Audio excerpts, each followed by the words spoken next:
You're all alone, far away, isolated from everyone. You can travel for miles and see nothing, no one. But your camp, that's your shelter, your warmth, your only haven. But what if your haven isn't safe? Where do you go? Who do you turn to? Who do you trust? In the winter of 1982, 12 men were stationed at Outpost 31, a US research center in Antarctica. By the second week of winter, something went wrong. The men vanished. The outpost reduced to ashes.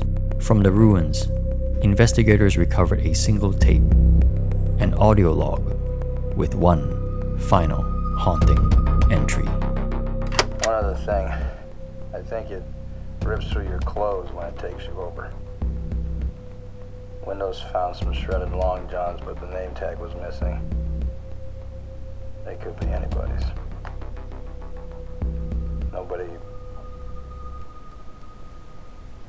Nobody trusts anybody now.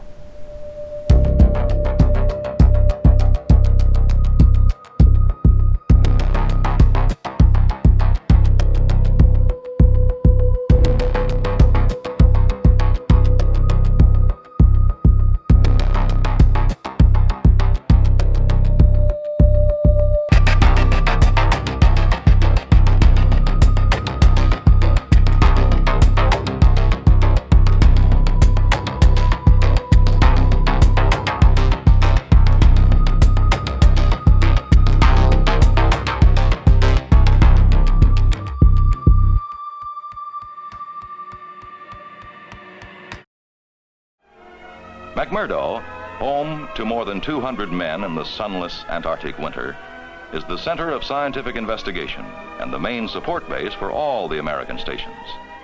27th March, 1982. McMurdo Station, an American Antarctic research base located on the southern tip of Ross Island, received a distress call from US Outpost 31. US number 31 calling McMurdo. Come in, over.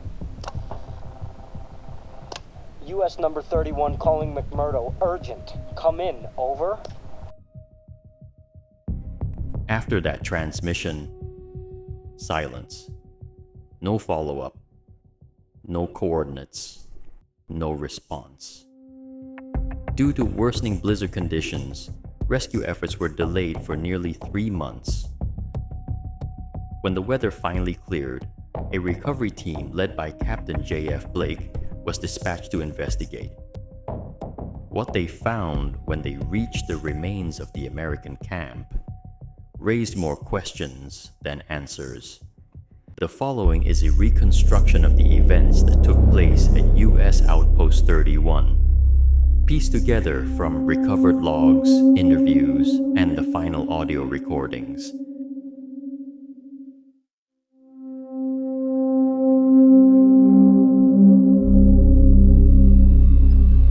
It is widely believed that the events at Outpost 31 began with a shootout just outside the base between the American research crew and members of a Norwegian camp from the Thule Geological Research Center.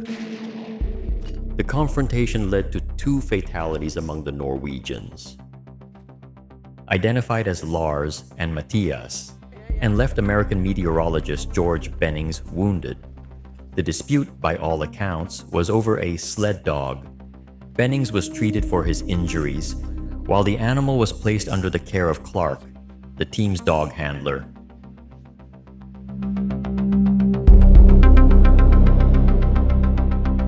Dr. Copper, accompanied by helicopter pilot McCready, was dispatched to investigate the Norwegian camp at Thule Station. You really want to save those crazy Swedes, huh? Norwegians. What they found defied explanation. The facility was completely destroyed, reduced to ruins. The entire Norwegian team was gone. Some turned on themselves in desperation. Among the wreckage, Copper and McCready discovered the charred remains of what appeared to be a figure that seemed human, yet disturbingly altered. Is that a man in there or something? the Norwegians had clearly tried to destroy it. But why? The two recovered the remains, along with fragments of the team's research notes, and returned to Outpost 31.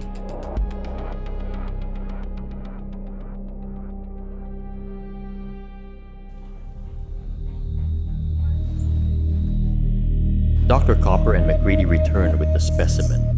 An examination was carried out on the remains, revealing normal human organs despite the grotesque distortion of its body. The rest of the team reviewed the Norwegian data and settled in for the night, unaware that the infection had already begun spreading.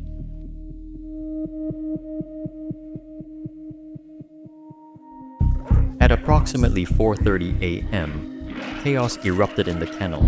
The newly acquired sled dog attacked the others, transforming into something indescribable and alien.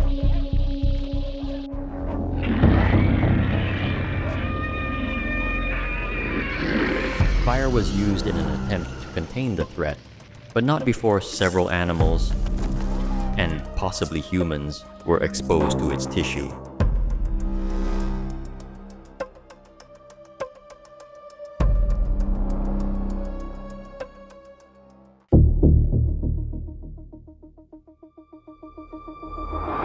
The team combed through the Norwegians' research notes and discovered something worth investigating. Looks like something buried under the ice. Here. They found what appeared to be a massive excavation and something buried beneath the ice. Thousands of years ago it crashes and this thing gets thrown out. Back at Outpost 31, Blair ran simulations based on the Norwegian data. The following simulation model is based on recovered data from the damaged hard drive of Blair's computer.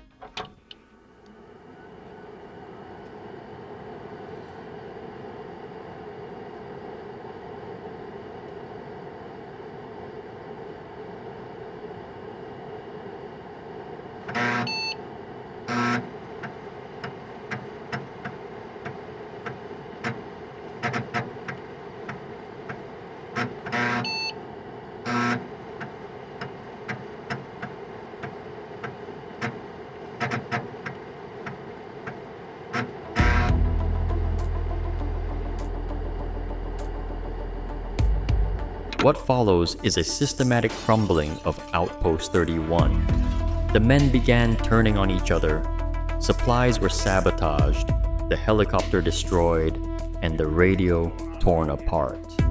By day 6, there were no survivors left to tell the tale of what happened in Outpost 31.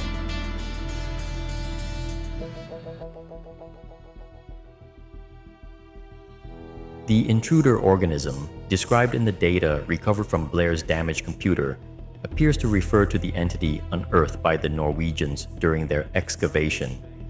According to the surviving research notes, the organism is primordial, a primitive form of life operating at the cellular level, capable of absorbing and perfectly replicating organic matter. It does not merely consume its prey, it becomes it. Early observations suggested it functioned purely on instinct. However, subsequent events indicate a far higher intelligence at work. Hey, you guys, come here! The organism appeared to sabotage stored blood samples, possibly to prevent detection through blood tests. It allegedly planted evidence to implicate specific crew members, fostering distrust and confusion among the survivors. This behavior suggests not only sentience, but a strategic awareness. He's one of them. A capacity to manipulate its environment and prey. Child! What if we're wrong about him? Why then we're wrong? The true nature of the organism remains unknown. Whether it is a natural parasite, an engineered weapon, or something older than both, no one can say for certain. Based on the restored footage recovered from Outpost 31, the silhouette captured in this frame is believed to be the first individual infected by the intruder organism. The identity of this person remains unknown. However, through modern forensic enhancement, we can isolate key visual traits from the footage. The subject appears to have curly hair, a crucial detail that narrows down the possibilities. According to the personnel records of Outpost 31, only 3 crew members match that description. Windows, the radio operator, Norris, the geophysicist, and Palmer, the assistant mechanic. Windows' remains were found partially assimilated and severely burnt, indicating he was infected later in the outbreak. That leaves Norris and Palmer. So who was infected first? Was it Norris, the quiet professional with a heart condition? I'm sorry, fellas, but I'm not up to it. Or Palmer, the laid-back mechanic? Hey, thanks for thinking about it, though. The answer remains one of Outpost 31's greatest mysteries.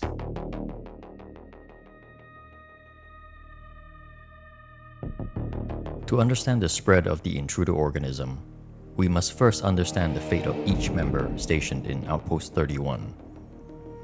Of the 12-man crew, 4 were found completely assimilated by the organism: Bennings, Norris, Palmer, Blair.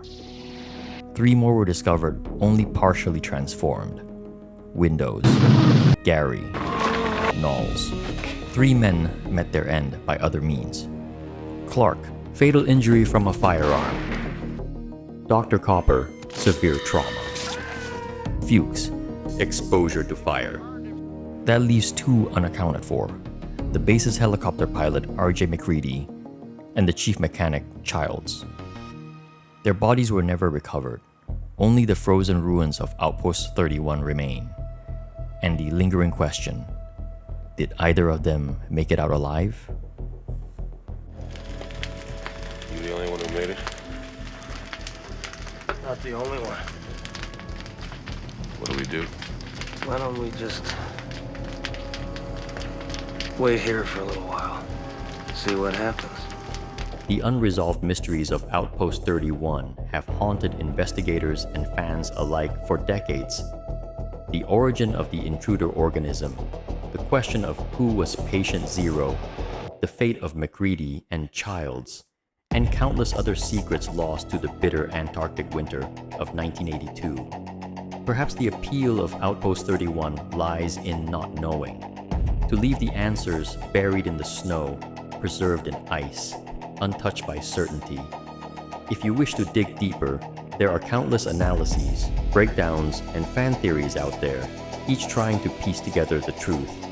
But the best retelling remains the one John Carpenter gave us in The Thing, a haunting recreation of fear, isolation, and the collapse of trust. A masterclass in atmosphere, paranoia, and practical effects. Faithful, unforgettable, and still chilling after all these years. The Thing isn't just cool, it's very, very cool.